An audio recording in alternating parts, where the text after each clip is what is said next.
capable d'aller dans votre éthique et dans votre morale, puisque vous déniez le droit à l'État d'Israël, puisque vous niez le droit historique aux Juifs, vous le niez, vous l'avez dit.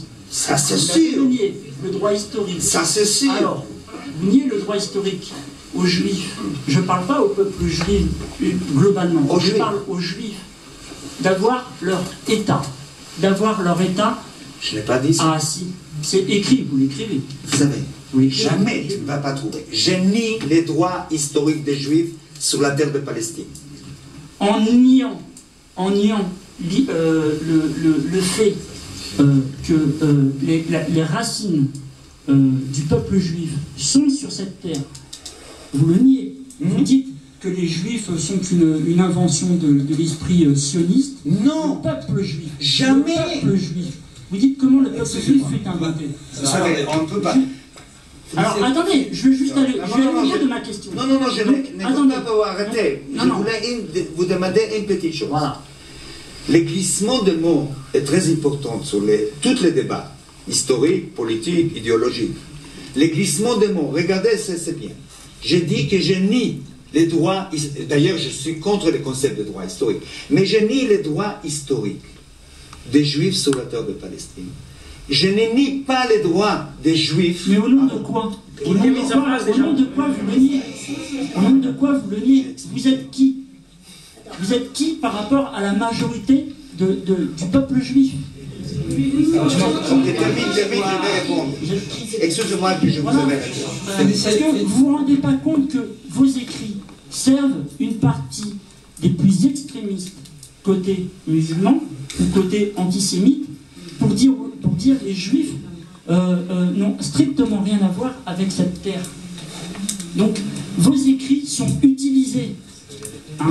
Donc moi je voudrais terminer juste ma question. Voilà. D'un point de vue éthique et moral, comme vous dites que Israël est une puissance occupante, ok?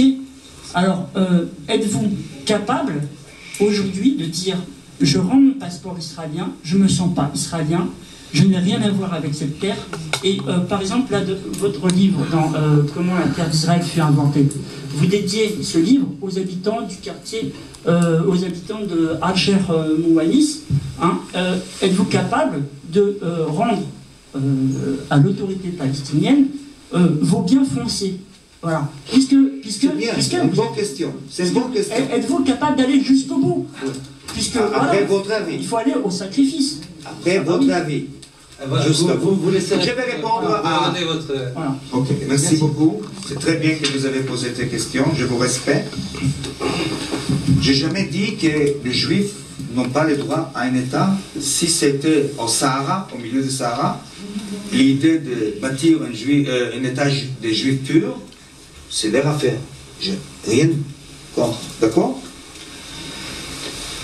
J'ai précisé que je suis contre le droit historique des Serbes sur le Kosovo. Exactement, je suis contre le droit historique des Juifs sur cette terre parce qu'ils n'étaient pas expulsés.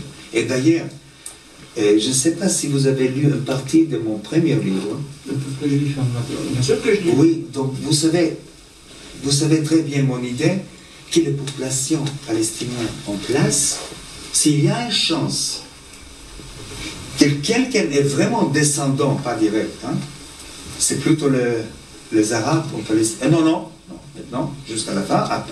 Sinon, ce sera une bataille. Non, attends. Parce que là, ce n'est pas. L'identité. Excusez-moi, j'arrête. Je voulais vous répondre sur chaque point. Si vous voulez un dialogue, ce n'est pas honnête pour les autres comme.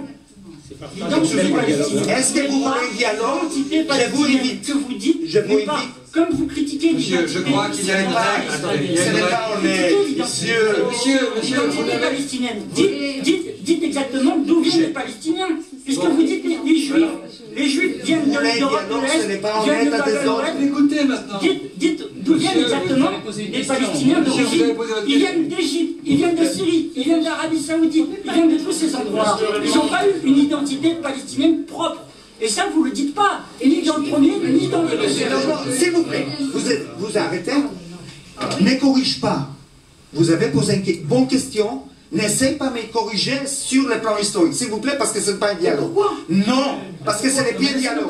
Si vous voulez qu'on va manger ensemble après, on pourra faire un dialogue. Okay. Pas ici. Vous avez une question, je réponds. Okay. Et je vous respecte par les questions.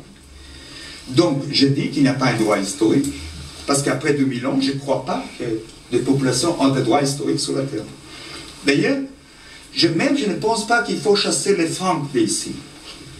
Vous savez, les Francs, ils ont envahi cette région, le Gaule, non? Les Francs.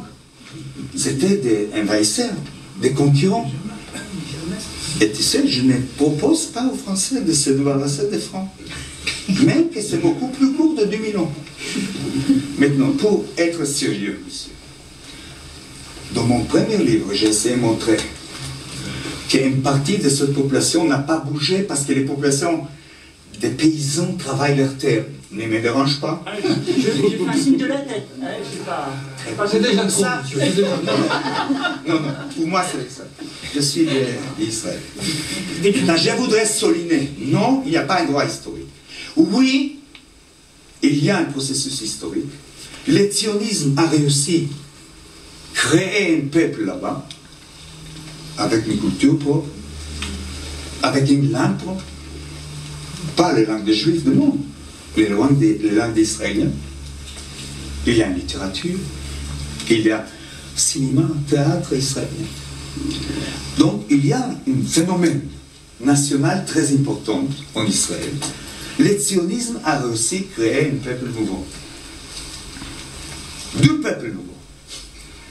Le deuxième peuple est le peuple palestinien qui a été créé par la colonisation sioniste. Vous savez que beaucoup des étudiants ici n'aiment pas cette partie de phrase. Mais l'important est qu'à cause de ce processus historique, j'ai toujours, toute ma vie, monsieur, pensé qu'il ne faut pas mettre en question l'existence de l'État d'Israël. Jamais je n'ai pas pensé, et je ne crois pas, avec les années qui me restent, que je vais mettre en question l'existence d'Israël. Donc, si Israël a le droit d'exister, et ça c'est important, elle n'a pas le droit de garder une autre population durant 45 ans. Pas 45 jours, pas 45 mois, 45 ans.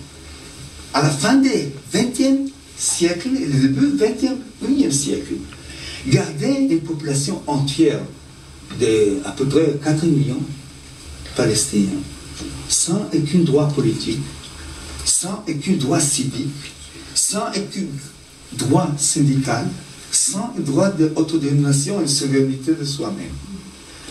Donc, ça, c'est pour moi, comme Israélien, c'est insupportable. Je ne crois pas qu'on pourra vivre comme ça, à côté des territoires occupés, avec une réalité d'apartheid là-bas. Non, non, non, non. Non, excusez-moi, ne me dérange pas. Sinon, j'arrête de vous répondre. Vous ne pouvez pas dire ça. Il n'y a pas d'État. S'il vous plaît, si vous ne voulez pas écouter, pourquoi vous avez posé... Non, dialogue, non, j'aimerais. C'est terminé. Non, écoutez, monsieur, alors c'est moi qui reprends. Monsieur, monsieur, mais non, Il n'y a pas d'État. vous n'avez pas le... Il y a un juge. Monsieur, on vous demande de vous arrêter. Qui a démis de ses fonctions et ou d'Almer. C'est un juge arabe. Vous ne pouvez pas dire ça. Monsieur, je souhaite qu'on change de thème. Il y a ici, donc c'est vous qui nous en avez. Il y a 50 personnes ici et j'entends que chacun puisse s'exprimer. Vous l'avez fait, je vous en remercie, on vous a répondu et maintenant on continue le débat autrement.